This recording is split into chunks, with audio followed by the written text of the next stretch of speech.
All right, and we are live, guys. Episode 20. Massive, massive fucking occasion today. Let's go. If you guys haven't noticed, crazy setup for today. We're not in our usual rooms. We're not doing the usual Zoom-like podcast thing.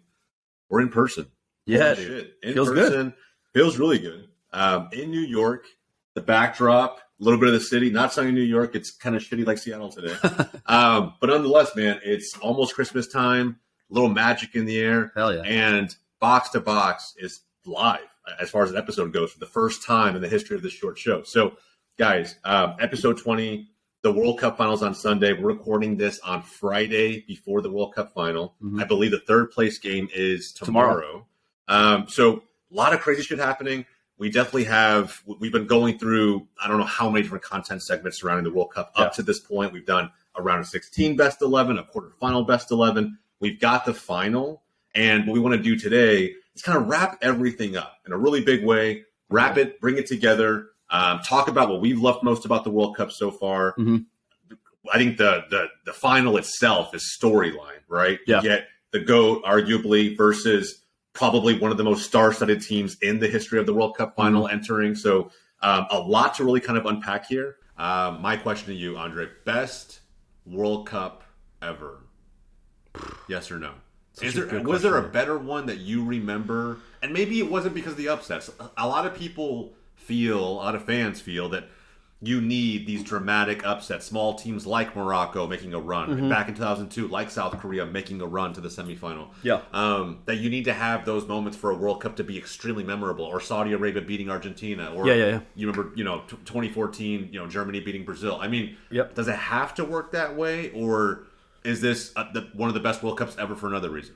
I think there's a lot of factors, right? Like, the first one obviously is upsets, because when there's more parity in the game, that objectively is a more fun tournament, if that makes sense. Like seeing Japan beat Germany, seeing Morocco make it all the way to the semis. Like, I saw a stat the other day, by the way. I don't know if I shared it with you, but outside of Morocco, Korea in 2002, and the U.S. in 1930, 3 teams across how many World Cups have we had? 20? However many we've had? Yeah. Only 3 teams outside of CONMEBOL and UEFA have made it all the way to the semifinals. Yeah. Dude, that's tough, man. And I know that, Morocco was the first team in the history of AFCON? Oh, yeah. Damn. I mean, outside of that, think about it. Yeah. So it's tough, bro. I mean, maybe when they expand the World Cup, there's more opportunities for that. But like, even the qualification process for World Cup is super rigorous. Still rigorous.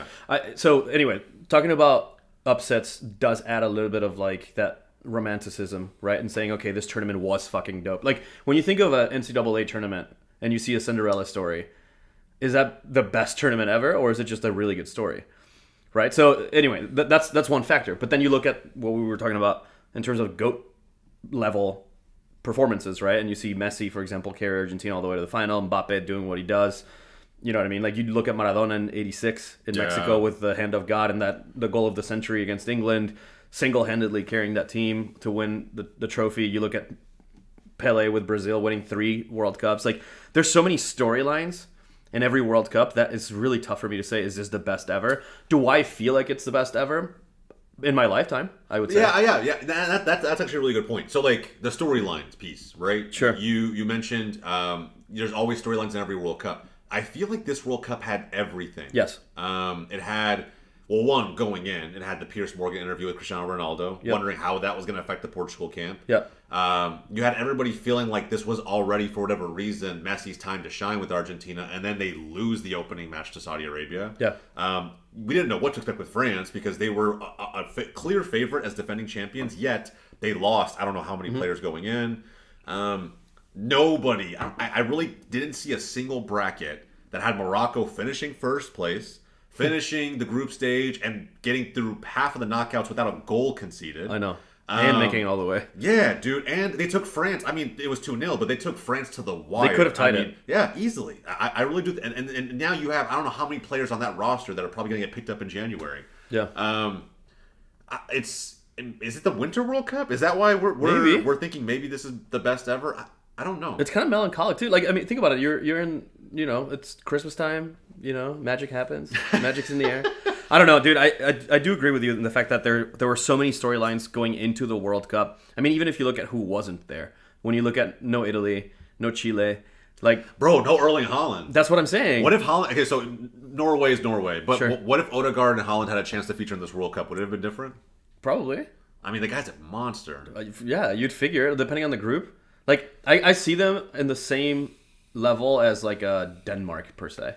Denmark shit the bed this time. That's what I'm saying. Like their FIFA ranking is shit, but in terms of like pragmatic, very like Northern European style of football, like large athletes but not a lot of talent. And they like, know how to topple big teams. I mean, like they're pragmatic, dude. Yeah, they're pragmatic. Yeah, they had France's number leading up to the World Cup. And then, I don't know what happened. Maybe it was the protesting they were trying to do, but Who knows? It just I don't know. They shit the bed. Either way, I think you start adding these other storylines that what could have been, right? Like the Italys of the world, the Hollands of the world. It's such a shame we didn't see Italy at all. They won the Euros last year. That's crazy, bro. I can't remember who I was talking to, but somebody was saying that every like they're basically like the Euro champion or the Copa America champion, they should just get automatic bid to the World Cup. They should. I think so. That should be a thing. It would make these fucking Nations League competitions way more valuable. And the other thing too is, remember when there used to be Confederations Cup? Yes, I love Confederations Cup. The year before the tournament, like a mini World Cup. It teases you. It's like, it's oh man, sick. I can't wait. Yeah, but my point is there isn't one anymore. So like now, if you win the Euro, you don't get anything other than a fucking trophy. I think if you win the Euro or the Copa America or the Asian Cup of Nations, whatever, like you just go automatically into the World Cup. Yeah. That would be kind of sick. It should be more than just the home nation, right? Yeah. Like the home nation's great, I get it, but like then you start again. This whole Qatar thing just ruined it. Do you remember that up until '98, the former or the previous champion would go through automatically? Did you know that? No. So in US '94, when Brazil beat Italy in penalty kicks, they went through automatically. Automatic qualifier for France. Well, they were probably going to qualify anyway. I know, but I'm saying like. Yeah. No. We don't have that anymore. It changes your strategy. 100%. Like now, Mexico, US, Canada. Automatically qualified through, yeah. So now you just have to worry about like let's have the best 11 on the field and the best possible camp, the best possible matches, the toughest competition, because you don't have to worry about fucking qualifying. So you need to make sure that you're just ready for the World Cup. Playing competitive football, and that's a whole different conversation for another day. But anyway, with that said, World Cup 2022 by far was it the best in your life? The 06 World Cup for me was very special, very memorable. Granted, I watched that in Chicago amongst a lot of people, and it was just a different vibe, right? Yeah. Different vibe entirely. You know that city is better than I do, and it's such a melting pot of people that when you get a chance to watch a World Cup, which is why I'm pumped as shit for the final on Sunday. We're gonna watch it here in New York. I like watching the 06 final, man.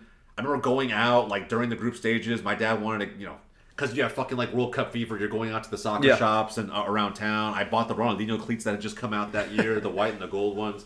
It was a great tournament until Mexico got beat by Argentina in that way. Our whole family was kind of let down. But like even that aside, and we expected Germany to actually, we were thinking they were going to win it. Yeah. And being on home soil and everything. And then Italy. Yeah, bro. And then they just, Italy happened. I don't know, man. That's a good World Cup, actually. It was a great World Cup. The commercials were fire. Everything. The ball was, dude, every part of that World Cup was awesome. The final itself with Materazzi and Zidane. It's unfortunate, man, because as much as I don't like Real Madrid, I can't stand that club. Zidane was someone for me that when he went from Juve to Real, I was actually pretty. It's like when Ronaldo went from United to Real. I was kind of sad just because like now it's like I don't get to cheer for these guys as much as I like to cheer for them. Yeah. But I used to have Zidane and Del Piero posters on my wall, and I those what they were doing at that time in 06. Dude, even that Brazilian team, as it was getting older, it was already kind of getting older. Watching Ronaldo do the step over against Ghana in a 1v1 and score, dude.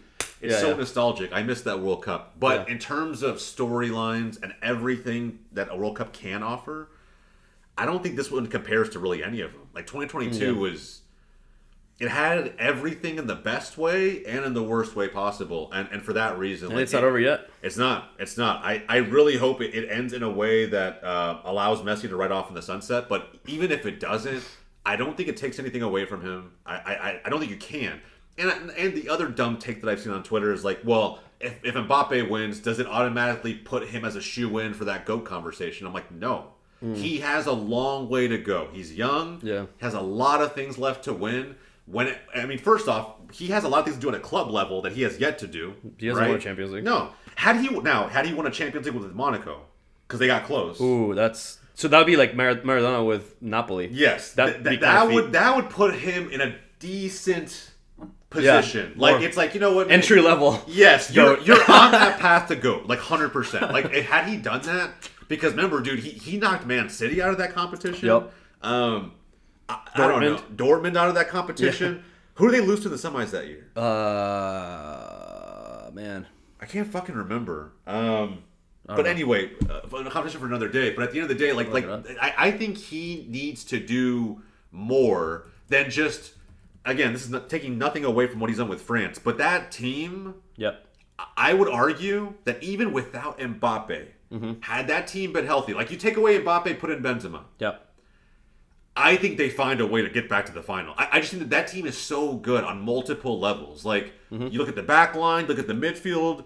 Even the midfield, we're looking at guys like Rabiot and, replacing someone like Conte or Pogba, and it still works. Like, Deschamps still gets the best out of all his players. He drops Griezmann from a false 9 into a true, 8 or 10 role, and it works. Like France, I don't know what it is, but they kind of just always have the sauce, and I don't know if Mbappe is necessarily the key guy. Yeah. But he's nice to have. Putting him in the GOAT conversation, it's like, no, he's not there. He's got a whole career ahead of him. They lost to Juventus, by the way. It was that year. It was that year. Okay. When Juventus made that run. Yeah. Okay. Well, and that was a team that had a hell of a defense, and at the end of the day, Mbappe was 18 years old, and you can only do what you do with that Monaco team. But that Monaco team had some fucking ballers. Yeah, dude. I mean, Bernardo Silva. Was Bakayoko on? Bakayoko was on Falcao, dude. Falcao was on that team. Falcao was his complimentary striker. I forgot about Falcao was a captain of that club. Yeah, bro. I remember that. That was a different type of Monaco team before they were all bought up by the biggest clubs in the world. Yeah, Falcao was there. Dude, yeah. I mean, Mbappe's got a long way to go, but he's not in that GOAT conversation just yet. Thomas Lemar was on Monaco too. You know what, man? Talk about someone who's fallen off. But at the end of the day, like I said, on that Monaco team, they were all fucking studs. On this lens of World Cup 2022, the final, are we doing? Do you want to do a prediction today? Yeah. I'm ready. I hate doing a prediction though. You're bro. scared? Yes, I'm scared, and I feel like I'm gonna jinx Messi, and I don't want to jinx Messi, bro. You're the only fucking person in the world that has that power. I don't know, man. You believe in that shit? That's how we think. I believe in that shit. We're Hispanic, dude. Yeah, I know. It's built in. We're not little stitious. We're superstitious. Yeah, we're superstitious. Not just the little stitious. No, I feel you. Okay, realistically though, not just who's gonna win, but give me a score, and I would say who you even have scoring. I'm gonna give you how the game is gonna go. All right, cool. And honestly, it doesn't matter because nobody that I care to win is in it. I just want to see a rematch of the best game that we saw together. The 4-3 in 2018. Yeah. Right. So I'm excited about that. Period. Okay. I'm just gonna be going into it as a neutral, wearing my France jersey, obviously. Yeah. But if Messi wins, then Messi wins. Okay. Okay. I think it's gonna be, like I said, first 20-25 minutes, very cagey, couple chances here and there. A lot of battles in the middle. People are going to be asserting themselves on the field in certain areas, right? As a coach, I used to tell the boys all the time, win the one-on-one battles.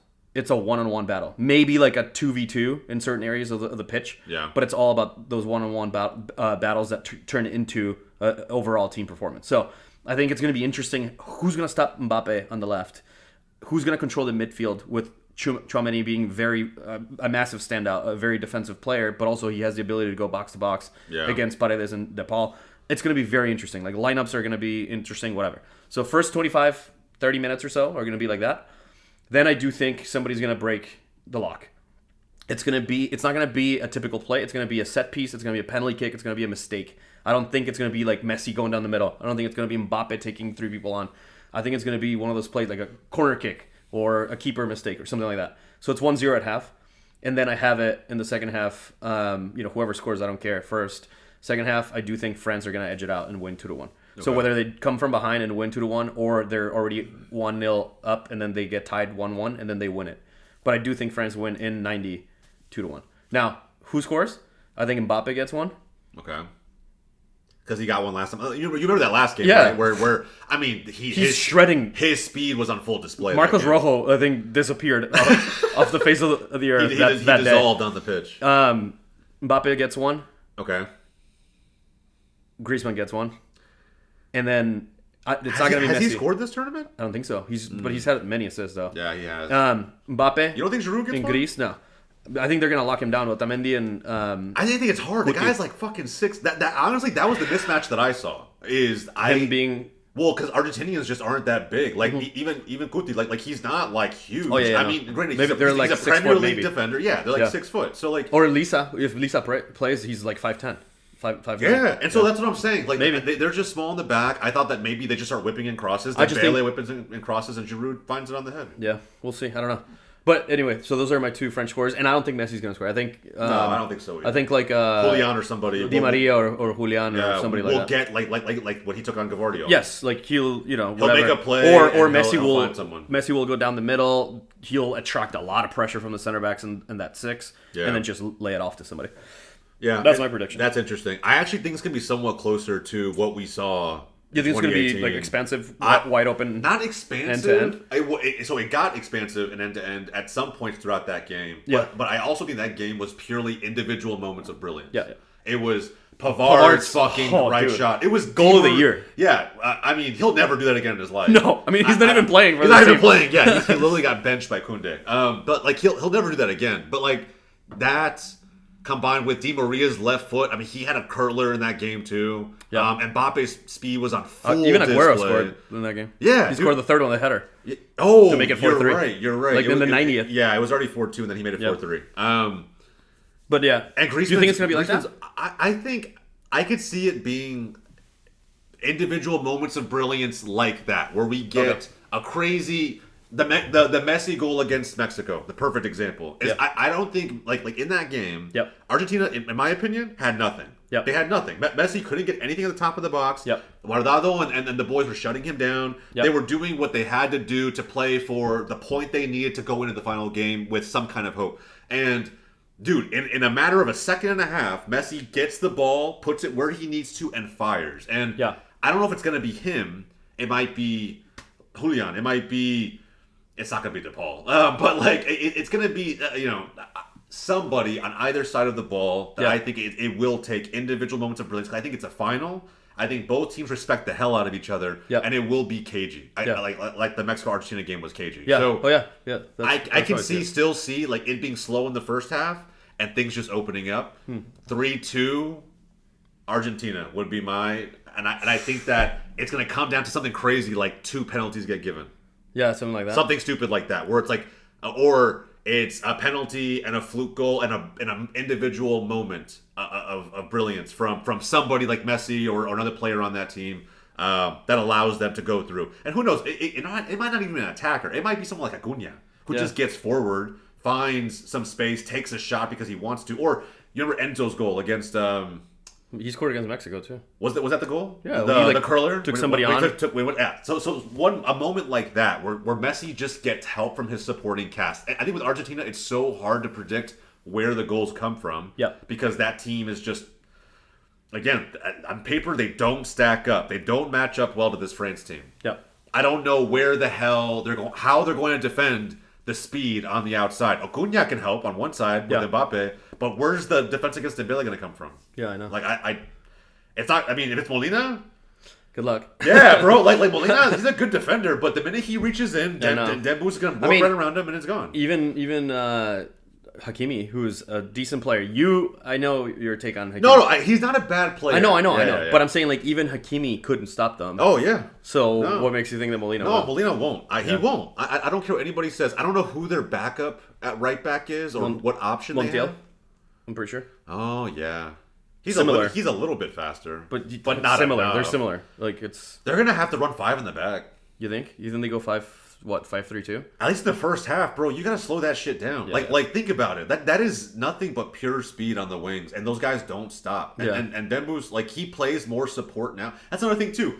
Because he's a Barca player, Xavi has shown him how to play defense. He'll use that speed to come back and play defensively. It's a really tough ask for Montiel, or even the center backs who are supporting him and Molina to step in and like make challenges consistently. I could see Otamendi, Lisandro Martinez, the slide gods. and I mean, Kuti, they'll be sliding all day, like winning physical battles. But I also think that's going to come with yellow cards. Yeah. So then you start playing the mental game of like, I don't want to get a red. So then what do? This is so tough, man. And the ball knowledge in me wants to say France because like it's hard not to pick them. Like they have so many fucking weapons. If you had $1,000 and you had to bet, and I had to bet money, I mean, you'd put it on France. You know you would. Your heart's telling you no, but like any other year, yes. Any other year, yes. To send Messi off into the sunset, I will gladly lose $1,000. But that's what I'm saying though. Like I will gladly lose $1,000. It's a good bet. It's a disclaimer. Disclaimer. Jose says you should go definitely put money on Messi. It's a good bet, bro. It's a good bet. Crazier shit has panned out on the betting front. That's fair. Okay, so with that said, I think we both, anybody who may be watching knows who we're both going after. There's a little bit of bias that goes into it, I'm sure. But no matter what, I think what we're getting at is this game is going to be a fucking banger. Yeah. I think this could be probably the best World Cup final since 2010 when we saw Spain and Netherlands go to extra time. I don't know if we're going to see a stomp in the chest like we did with Nigel de Jong and Xabi Alonso, but that shit was wild. But I think in extra time, individual moment of brilliance, or maybe it goes to penalty. If it goes to penalty kicks, I will lose my mind. I think everybody will. In the bar, everybody's just going to be freaking out. If it goes to extras, I feel like. Because they're... Talk about not wanting to make a mistake the first 30 minutes. Now talk about the last 30 minutes, which would be 2 extra time halves. And that really is decided by people fucking up. South American teams, for whatever reason, don't do well in extra time and penalties. I have a firm theory around that. Like Messi, they get too nervous, too in their head. I guess, but like, look, for example, this wasn't extra time, but look at the final 10 minutes of the Netherlands-Argentina game. They gave up all possession. Oh, when they gave up those 2 goals? And they just let them whip crosses in. Yeah. I mean, like if you're gonna I don't understand what the instruction was from Scaloni, but like that couldn't have been it. No, at least even if you give up 1 goal, that's fine. But to give up that foul for the free kick in the 99th minute, like, dude. And then look at Brazil. Time management. I say South American teams. Yeah, you're right. Why are you countering when you're up 1-0 in the 120th? Yeah, and you're sending everybody forward and allowing Croatia to counter on you. It just doesn't make sense. Like I feel like sometimes South American teams just want time management, bro. The glory on top of the W in the best way possible, and it just backfires every time. I don't know, but. For that reason, I get really nervous about this game. I don't know what to expect, but you can believe I will be rocking an Argentina jersey with the 10 on the back. It won't say Messi, but Maradona. I think that there's so much history, and this entire fucking country is behind them. I'm so excited for that. We'll see. I think you think it's going to be a home game for Argentina, basically. Probably. Yeah, or more France supporters. No, I think it's going to be like 65-35. Yeah. Argentina's traveled deep. When I was there in Russia, it was Argentinians, Mexicans, and Colombians everywhere. And so the fact that it's Messi's last game ever for the national team, bro, there's people that are probably flying to Qatar right just for the final. Yeah. With that said, last game ever. We just talked about this a little bit. And so we've talked about it before, at least you and I. We've texted about it. I think some of our friends have some really interesting takes on it. Yep. The GOAT debate. And we talked about it a little bit already with Mbappe and how ridiculous it is that this is coming into that. But GOAT debate. We'll put that aside. Cristiano is out of the World Cup. He has yet to make it to a World Cup final. Mm-hmm. This is not an indictment of his career. The guy is, in my opinion, the greatest finisher we have ever seen, and then probably will ever see. I don't think that there will ever be a forward that will maintain his level of discipline, his level of excellence. Just work rate, dude. And work rate. And longevity. Work ethic, I think. But all that plays into longevity. I think that we've seen, like, El Fenomeno, be... R9 dominant for a small period of time. To do it for 20 years is like... It's like LeBron, dude. Insane. Yeah. LeBron, Tom Brady. These guys are just built different, bro. Yeah. Roger Federer. Yeah. Ralph Nadal. There's so many people, athletes that you can look at across other sports where you're like, there's always that one that just seems to stick around for fucking ever and be great forever. So with that said, Ronaldo is very much... in my opinion, again, the greatest scorer that I have ever seen. Would you put him in your top 5 of greatest ever? Yeah. Oh, 100%. Oh, well, if we're looking at all positions? Just in history. I guess... I'm a defender, so I'm a little biased. And when I say that, like, for example, like, to me, top 3 player all time is Maldini. It's hard. I can see that. People don't like to give defenders and even keepers sometimes the credit that you would give to an attacker because of the goals they score. Yeah. But I've never seen a defender be the greatest in the world at every position on the back line. Every single one. Whether he's playing center back, left back, or right back. As he aged, he only got better. He got smarter, more intelligent with his plays. He wasn't sliding around like he always did when he was younger. But, I mean... And he played with everyone. His longevity was fucking built in. He played with Maradona, and he played with the modern greats. I don't think he actually ended up playing against Ronaldo. Yeah. But it's, his longevity is all there. From a defensive standpoint, if defensive accolades translate to offensive accolades, we'd be talking about Maldini being one of the greatest of all time, if not the greatest of all time. 100%. Yep. I mean, the guy's a serial winner. So if I'm looking at my top 5... Yeah, who's your top 5? Okay. In order. So it started with 5. 5, 4, 3, 2, 1. In order. 5. See, man, it's so tough because it really depends on how you weigh every position. Do I have to do them in order, or can I just give out a 5? Fine. Give out a 5. But then you have to give me, like, number 1.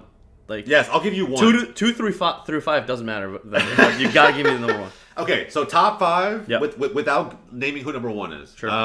Maldini's in my top 5, 100%. Yep. Ronaldo's in my top 5. Okay. R9 is in my top 5. Okay. So now you guys just have 2 more. I'm not going to include Pelé or Maradona because I wasn't alive during that period. And at the end of the day, modern football is... It's just different. It's way different. Not even comparable to You don't think they would have done it in this era? Like, take away all the bullshit, right? Like, take away the shit that Maradona pulled off and the lifestyle of a football player back then. Yeah. Take all that away. You don't think their style would work for modern football? There would be more that's asked of them.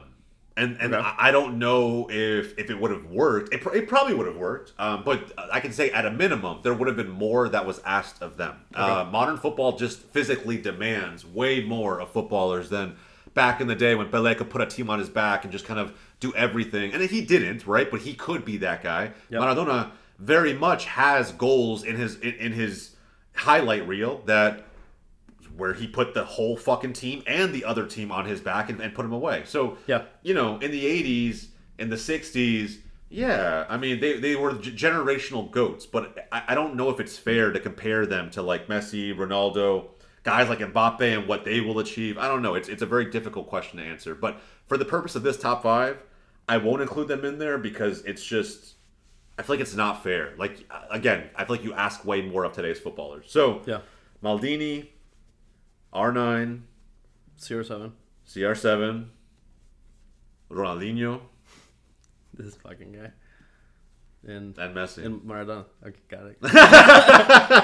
And Messi, bro. I think that, like one, and for me, this is where my top 5 comes from, okay? Mm-hmm. There are guys that I have top 5 in other positions that I want to include. Sergio Ramos, one of the best center backs to ever fucking do it. I'm a Barcelona fan. Period. You love the guy, huh? Oh, dude, it's I used to love to hate him because he's just so fucking good. And when you see someone who's that good at what they do, playing against you week in and week out, you take a lot of pride in watching them fail. So when he would get red cards, when in the 2010 to 2013 era, when Mourinho was the boss at Real Madrid, and they had this brand of football that was very physical and it looked like they were just getting pissed off at everything. I loved it. Yeah.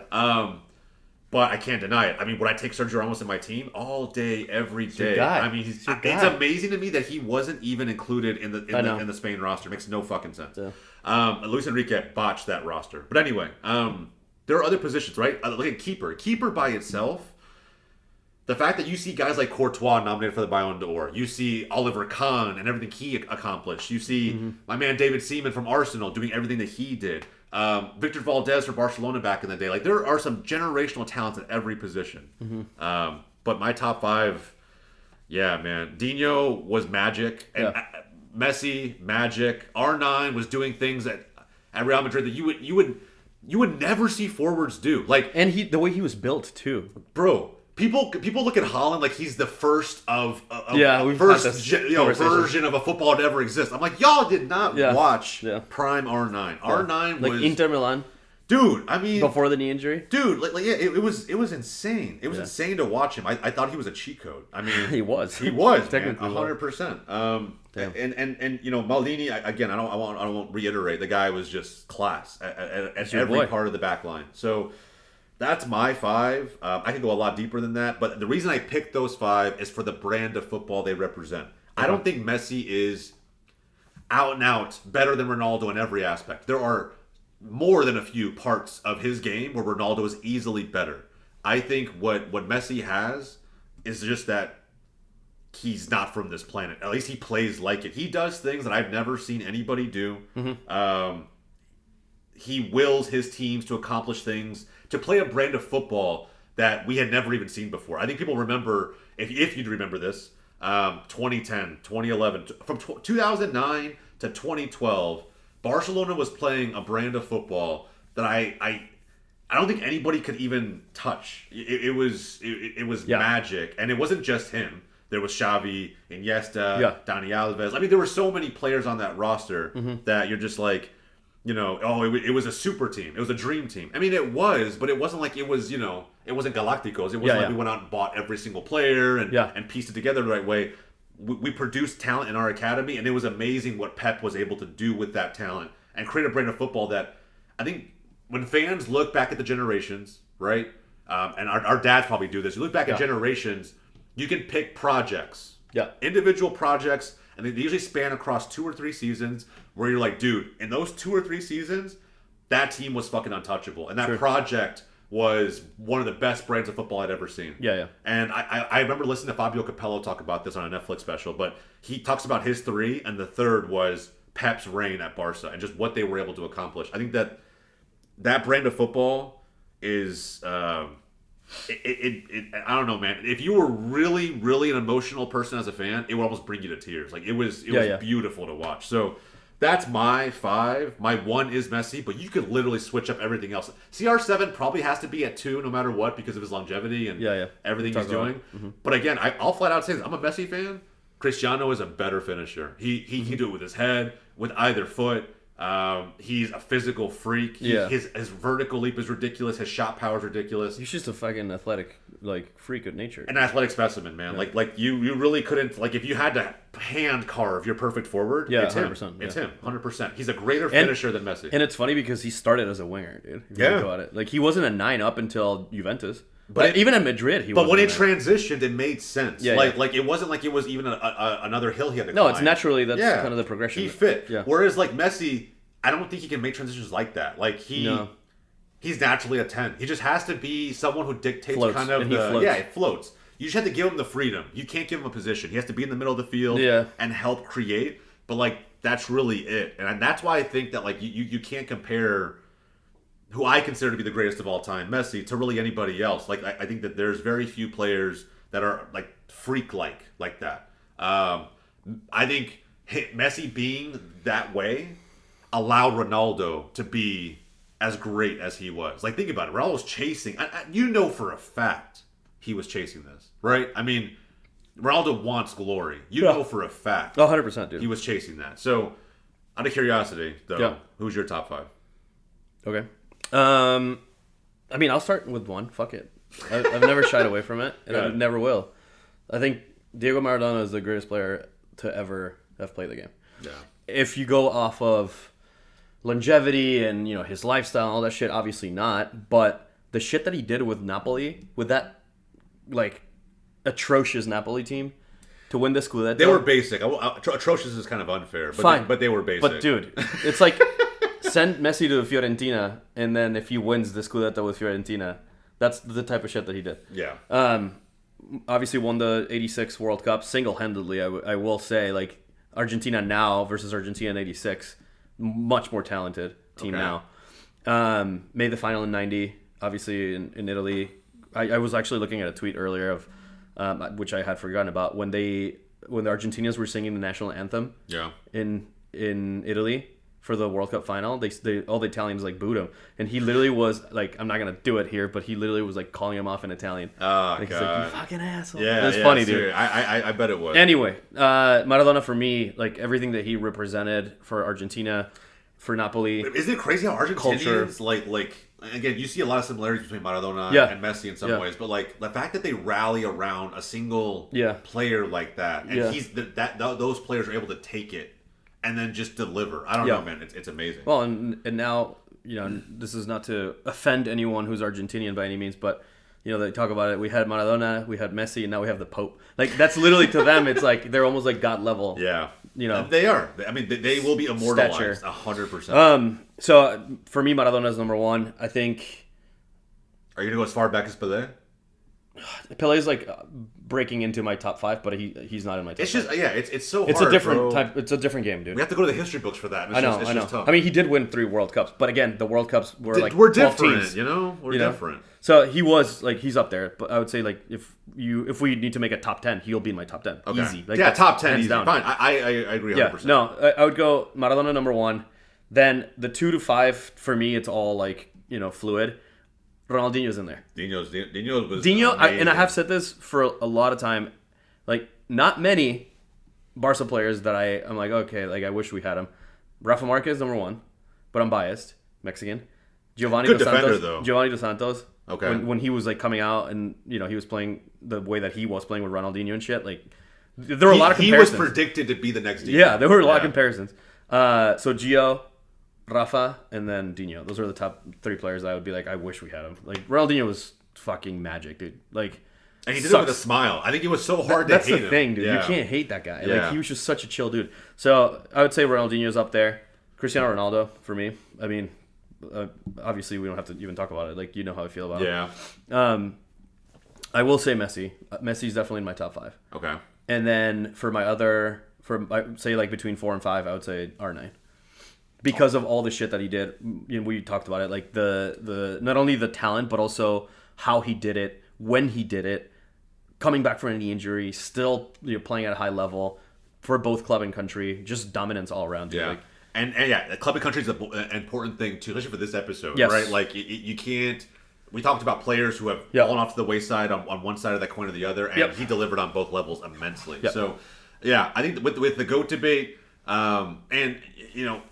Everybody has their own version. There's never going to be, even if Messi wins this shit, it's never going to be a solidified, hey, he's the best ever. I mean, I think for me, he will be. For a lot of people, he will be. But I think for the people who are Team Ronaldo, they're still going to feel like that is their GOAT. Like that is the greatest player they've ever seen, and that's totally okay. And that's the thing. It's like a lot of times when people talk about the GOAT and who was the GOAT and all this stuff, like it's dude, honestly, we know that even if they're in the top 5, top 10 conversation, like we know what they did, right? Like they're world known, they've done it for club and country, blah blah blah. We don't have to talk about that. Can we stop having the debate? But it's all subjective, though.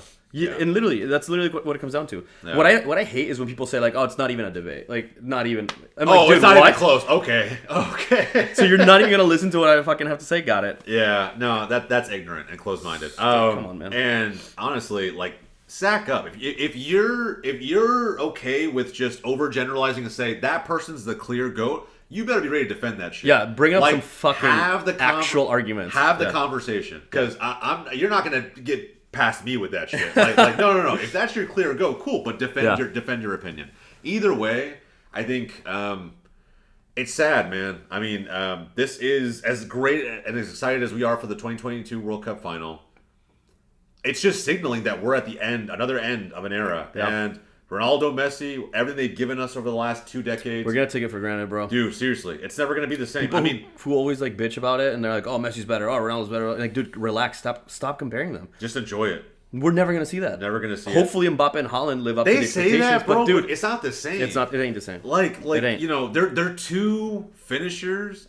You know, and they're good, right? They're freaks even. But like I just don't know if we'll get the same like magic. Yeah. Like I'm telling you, man, and they have to join the same league at some point. I think the whole rivalry took another level when Ronaldo came to Madrid. When Ronaldo came to Madrid, I think everybody was ready. The second the calendar came out, I think everybody was ready for that. The second the fixtures came out in July or August for the whole season, circle them on your calendar, and those are the games that you cannot miss. Yeah. And there was a 1 year when they played like what, 4, 5, 6? No, 6 times. 6 times. Because it was like Champions League, right? Two-legged. Two-legged. The Copa del Rey. The Copa del Rey. And then the La Liga matches. Yeah, the 2 Clásicos. Fucking crazy, dude. Well, it was Copa del Rey and the final, and then the Supercopa final. Yes, the Super Cup final. Yeah, because one of them won La Liga and the other won Copa del Rey for a couple of years, actually. That was the matchup. Yeah, when Cristiano got that header to win it in the end. Oh, he just like... Yeah, he just like against Pinto. Or Pinto, your boy. Bro. He's a rapper now. I know he's a rapper now. He was a rapper when he was still at Barcelona, bro. Him and my boy Jesse Rodriguez should get together. Him and Memphis should get together. Collab. Fucking hell. Anyway. No, I think that, I agree. I think the GOAT debate is stupid at the end of the day because we need to just appreciate the fact that we have this level of talent on display for this long. Yeah. It's going to go away, and when it does, we're all going to be fucking sad about it. So let's just be going to be hitting goals to watch, old school like reels of Ronaldo and Messi in their prime. Watching old school compilations, whether it's on Goals, YouTube, or whatever, it's such a vibe, bro. Yeah. It really is. Like it puts you back in a happy place. Yeah, for sure. I think that it's nostalgic in the best way possible. All right, to wrap up this episode, we're getting close. I do want to dish out some superlatives. Okay. So there are going to be. If you guys don't know what superlatives are, I'll define that for the crowd really quick. I'm gonna get a beer. Go for it. So, superlatives, guys, individual awards that are given out to standout players at the tournament, and superlatives can be anything from the best goal scorer to most assists to the young player of the tournament. They usually give out, I don't know, I think it's like 7 or 8.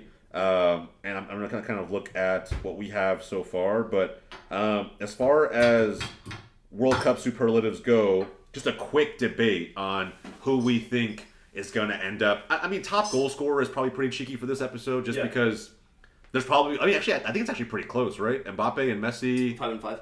Is that what it is? Yeah. 5 and 5. Yeah. So there's maybe going to be some of that's settled in the final itself, but I think that having more debates on who the breakout player of the tournament was there a surprise player that we just didn't see coming that surprised everybody and now maybe has a big future ahead of them? Yeah. World Cup is fucking proving grounds for transfer windows and everything else, so it tends to be where stars shine and get picked up. So all right, do you want to do categories?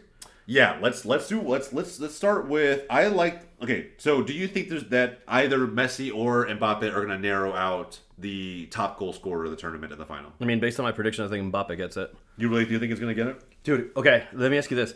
Say the game ends 1-1, 2-2, whatever, even 0-0, goes to PKs, and Mbappe scores, Messi doesn't, or vice versa. Okay. That still counts, right? Like, we're not going to be like, oh, there's an asterisk on it. Like, because I know... No, it'll count. It'll count. All right, so Mbappe's going to win. Okay.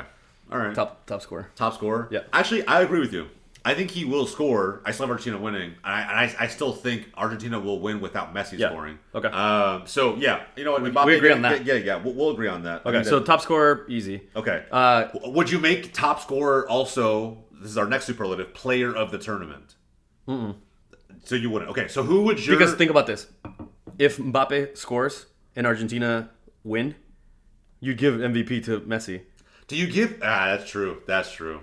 Come on. Yeah. Okay, fine. So who is your player of the tournament? Believe it or not, mine's not even Messi. Before or after the final? No. Right now, before the final. Who is your player of the tournament? Put the final aside. That's a good question, dude. I was going to say Messi. Who's yours? Believe it or not, bro, Modric. No way. No shit. No way. Yeah.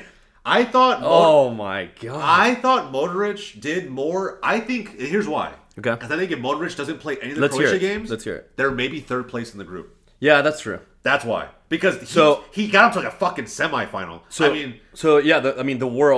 The word MVP literally stands for valuable. He literally was the most valuable player. Yeah. And that's what I always tell people. It's like the best player or the most valuable player. Those are two very different things. Yeah. When you think about it. The impact that the person has on a team. So maybe that's what it is. Like maybe defining player of the tournament. I define it as most valued to their team. Okay. And I didn't pick Croatia to exit out of the groups because they basically had the same team from 2018. They're all aging. Just no Mandzukic. And no tried and true tall Number finisher 9. up front. So I was like, okay, so Modric has a lot of work to do. And he did, bro.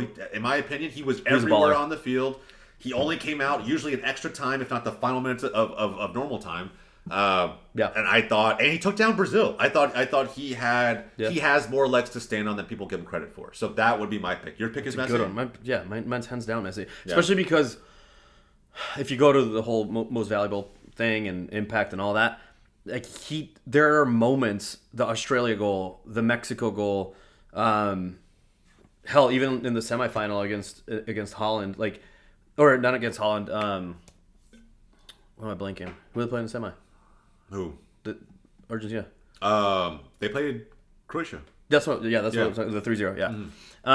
In that match, like, there's certain moments where the Gavardio moment. Yeah, where he just like takes over, and that's it. That like simple, but when a game is so tight and it's win or go home, and he just takes over. Yeah. And I think that to me is extremely impactful, and obviously he's a Barcelona legend, and I can't stand him, but he's valuable to their team. Yeah, he 100% is. I think that they wouldn't be anywhere near the final without Messi. So that's a fair pick. I think both picks are fucking phenomenal. And I don't think you have to pick one over the other. I like your pick though. Is there someone that outside of these two, that we didn't name and that we can call an honorable mention? I mean, Neymar up until losing. I think Neymar was having, like I said, he was going to be player of the tournament in my opinion. If they made it all the way to the final. You know who I'm going to pick? A defender. Who? Who am I going to pick? Van Dijk? No. Van Dijk was good, though. Don't pick Harry Maguire. Dude. No, I'm not picking Harry Maguire. The fact that you even said that shows you don't know me at all. Gavardio. Minus the moment against Messi, Gavardio was. You were riding high on that dude. Huh? You're riding high on that dude. I hope Barcelona sign him. But we won't because he's going to cost. I think City's going to get him. City's going to get him for that's 120 or some shit like that. Yeah, that's a lot for a defender. A lot of money. But for again, a defender. we've had this conversation. Maguire costing $100 million.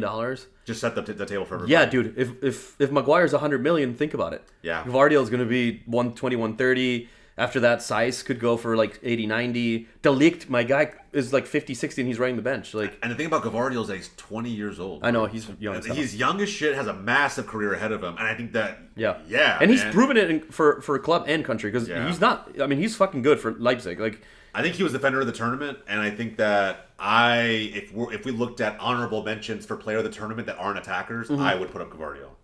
So that... We haven't even talked about... Side note, we haven't even talked about the third place match tomorrow. Yeah. Croatia-Morocco. What do you think?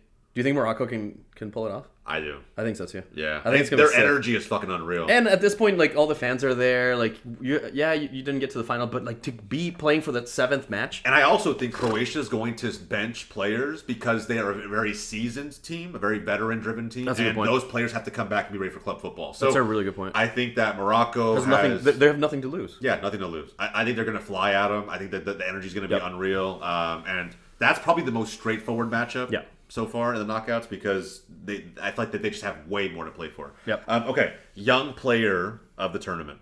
Honestly, mine was going to be Gvardiol. Yeah, actually, you know what? That's a great... Damn.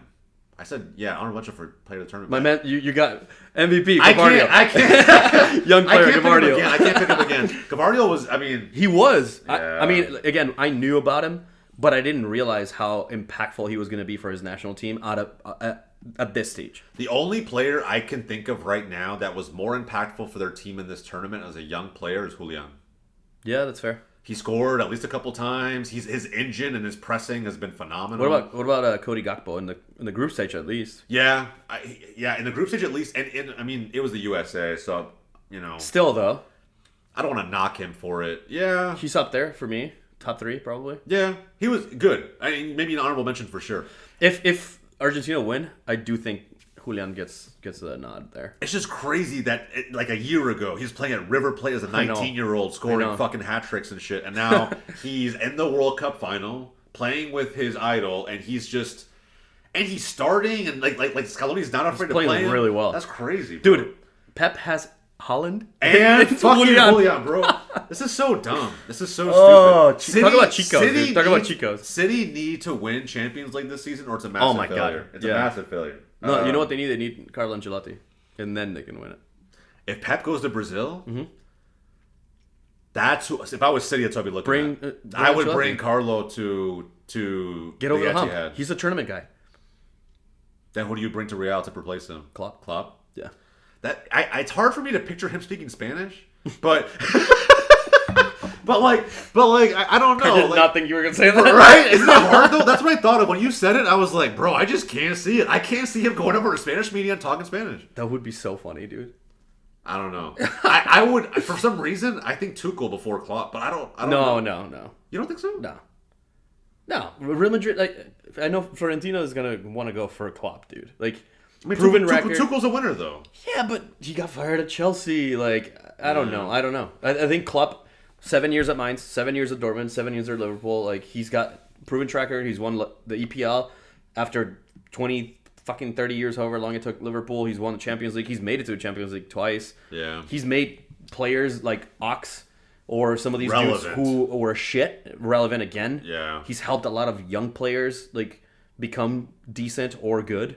He basically brought back Salah from the dead. Nobody wanted him. Like, he's done a lot. Isn't that crazy that nobody wanted him? And last year or 2 years ago, he was one of the best players in the world. Isn't it crazy that Mourinho couldn't get the best out of him? Couldn't get the best out of De Bruyne. Couldn't get the best out of Lukaku. I know. Dude, what the fuck? Anyway, yeah. We deviate, but again, I think the reason I'm saying it's unlikely is like for a dumb reason. I'm just like, it's hard for you to picture him in Spain, bro. It's just really funny. It's England, Germany, yes. Spain, it just seems weird. I don't know. We'll see. I digress. So young player, we already netted out. So we wouldn't say Mbappe for this. I don't know why I thought that you maybe were going to pick that, but I just want to throw that out there. You wouldn't say Mbappe. He didn't have the best tournament, even though his numbers say that. If that makes sense. I mean, he is in the top scorer conversation. That's what I'm saying. His numbers wasn't that his goal? What? Wasn't that his goal to be the top scorer his of the own tournament? goal? Yeah. He said it. He came out and said it. But has he been that impactful to France? Like, as much as let me ask you then. Perfect. Is Theo an honorable mention for young player of the tournament? Is he even young? Like, what's young player? I think he's 23. I mean, well, yeah. I guess we define young. Is it 23 less than under? 21 or like? I was thinking less than 21, under 21. U21. That's typically how. Like, yeah, that's true. That's true. It's like the golden boy award, all that stuff. Yeah. Okay. So then I'll stick with my pick, Julian. Okay. You have Gavardio? Yeah. And they're both in that range. Okay. All right. I didn't know if Mbappe even enters that conversation or not. Sure. Okay. Best goal of the tournament. Ooh, you know what I'm gonna say. I'm gonna be biased, bro. I kind of am too, but in the best way. I thought when he hit it, it was the fucking banger of the tournament. Who do you have? Luis Chavez. Same, bro. Fucking same. Let's go. That free kick. The way that it curves. Bro, when it hit it, I jumped up and I said that's the goal of the tournament. I don't even care if Mexico lose this game or don't go through because of this whatever. It is the nasty. goal of the tournament. I think it was also based on the analytics behind it. It was the fastest goal, like sort of the ball travel like and speed and everything. Like the fact the way that he smoked that and ball. he beat him on near post. I don't know, bro. It was insane. I didn't appreciate it as much until after the game. Like, Yeah. during the game, I was like amped. I was like, holy fuck, Yeah. like, we're gonna do this. In the moment, like, I kind of appreciate it during the game. I kind of like said it to myself. I was like, if that doesn't win goal of the that's what I fucking mean. tournament, I don't know. But then I started watching like the camera angles, Yeah. and like after the game, they showed the like 5 or 6 different shots of it. Yeah. The one from behind the goal where the keeper literally like peeks over, and then he's like, "Oh shit!" Like, the ball's coming, dude. Even if he would have stood there, he wouldn't have gotten that ball. That's fair. That was upper 90 at 120 miles an hour. It was just a banger. And I don't even think it's biased. I know we both said it's biased because it's Mexico, but I don't think it's... Actually, no. It's not. You're right. I'm not going to fucking say that. Okay, is there an honorable mention? Is there a one that we would pit it up against it that we're like, is pretty close? Richarlison Yeah. against Serbia. The bicycle kick? Or like weird like half volley? I actually, believe it or not, man, that goal was great, but it really was just kind of like... I mean, yes, it was individual skill, and he did it. I thought the defending was kind of interesting. But the other Richarlison goal, the team goal... Oh, yeah. Where they one touch it across 4 different players. And, yeah, to my opinion, that goal was filthy. Like, it was... Yeah. Like, I think it shocked everybody. You're just like, holy shit, did Brazil just do that? Yeah. I don't know. It reminded me of 0-2 Brazil. It just... You don't see that shit. Yeah. But Chavez's goal, man, I really don't... I can't think of another goal that I saw where I was like, damn, that's goal of the tournament. No, it was fucking sick. Yeah, dude. 100%. All right. Okay. And then finally, it says that there is a moment of the tournament. I don't know if there is necessarily a moment. And just to kind of put it into perspective, a moment of the tournament, I would say, would be like when Shaqiri hit the Albanian eagle. Okay. So it could be on and off, like not off the field, but you know what I mean. Like, But it doesn't have to be soccer specific. Yeah, it didn't have to happen during the run of play. It can just be pertaining Something to the that World happened? Cup in general. Moment of the tournament. I think if Holland would have beat Argentina, that free kick would have been moment of the tournament for me. The tying goal, the 2-2. Oh yeah, dude, Weghorst. the wall, where he got around the wall. That would have been, I couldn't believe they tried it. I was like, that is some ballsy shit to not just go for goal, but and it worked. But it worked. So anyway, they lost, so no. I think, I'm trying to think. Honestly, I'm going back, but like Messi's goal against Mexico. Yeah, Because that felt, I even told my dad, I was watching it with him in Atlanta, and I was like, watch these fuckers go all the way to the final. yeah. The way that they celebrated that goal, the way that the team got behind them, the way that the fans were like bawling in the stands, because that's a lot of pressure, dude. Yeah. To think like if Mexico would have won 1-0, and the first half we could have scored, like that would have changed the tournament drastically. We wouldn't be talking about Messi right now. We wouldn't have been talking about him like for 3 weeks ago. You know what's crazy? For those same reasons, I have one that's on the opposite end of the spectrum. Okay. It is Saudi Arabia beating Argentina. You think that mentally helped them? It helped them. Like it flipped a switch, and I think it gave an ego check and a reality check, not to the team, but to Scaloni. Scaloni fielded Tagliafico. He benched Acuna. He benched like 3 or 4 different starters that you saw in qualifiers time and time again. But for me, that was the glaring one where I was like, Acuna was your bread and butter, and just because you're playing Saudi Arabia, you're gonna go away from that and play Tagliafico. And granted, I've been shitting on Tagliafico. He actually played pretty damn well against Croatia. I can't knock it. Sure. So for me, that was a moment of the tournament that I thought was up there. Yep. The second one, because of the pure celebrations, because of what you saw in Melbourne, Australia scoring in the opening match against defending champion France. That's pretty sick. That shit was fucking nuts. I mean, like everybody sick. went off the wall crazy. That's a good one. I Forgot about Australia, bro. They made it. You knew they were gonna lose, But still. but like it was, cool. And it was a good goal, too. It was a great goal. Top bins? Yeah, top bins. I mean, to me, one of the moments of the tournament for sure. Yep. Honorable mention maybe. End of series fucking header against Portugal. Yeah. I mean, the guy. And Nasiri. Someone said, according to Sports Science, that he actually got 6 inches or 4 inches higher than Ronaldo at the Juve goal. Yeah. I thought that was wild. If that's true, his hops are unmatched. I can't think of another vertical leap that I've seen better than that. Okay, and then finally, upset of the tournament. I mean, we could point to Saudi Arabia. Saudi Arabia. Is there a bigger Japan? one? Maybe Germany? because Germany didn't go through, That was actually a pretty big fucking upset. and that was also like part of my parlay. They also beat Spain, though. I know, and my Is parlay. that a bigger upset? Actually, yeah. Didn't Japan win the group? Yeah. That's pretty sick. That's what I'm saying. Is that like the upset of the tournament, like them, or are we kind of shitting on Japan by saying that? No. Because Japan's still a top. I mean, I said it before the tournament. I told you Japan's no joke. They beat the U.S. single-handedly, dude. Yeah. Like, easy. So, maybe Japan? Should we give it to them? Upset of the tournament? Yeah. How about a tie? A tie between them and Saudi Arabia. Because what Saudi Arabia did was incredible. I mean, you can't forget about Morocco, obviously, but I don't know, dude. I think Saudi Arabia beating Argentina just sounds like, think about that, dude. I remember that game. It was the very early game. It was like the 4 a.m. game. Yeah. And I told my dad, I'm not going to watch it. Like, I know Argentina's going to win 5-0. And he literally went in my room, woke me up, and he's like, dude, you're not going to believe it. I was like, oh my God. Yeah. And that was a lot of people, I think. I got up to watch the game because it was just the first time, we were going to see Messi in the tournament. So I was up and I was locked in. It was also the very first 4 a.m. game. It was that Tuesday. So it wasn't bad. Like the 4 a.m. games that came after that were tough. Yeah.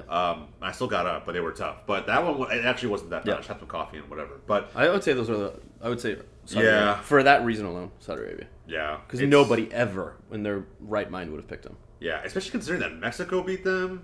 Yeah. Did Poland beat them? I think they they tied. Yeah, no, Poland won 2-0. Okay, yeah. And the fact that they beat it is so weird. They beat Yeah. the top team in that group. It's really, I don't know. Yeah, Yeah. it probably is the upset of the tournament for sure. I'll throw in another one for you. Who's the goalkeeper of the tournament for you?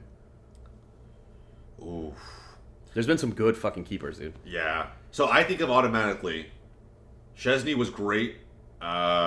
Saved, dude. No, there was one game where he almost set the record for saves. Was it against Argentina? It might have been. They had 9 saves in the first half. Yeah, that's crazy. 9. And including that Messi PK. Yeah, including the fucking PK. I don't know. Which, by the way, if Messi scores, we go through. Yeah, exactly. That's bullshit. So fuck you, Messi, for missing that.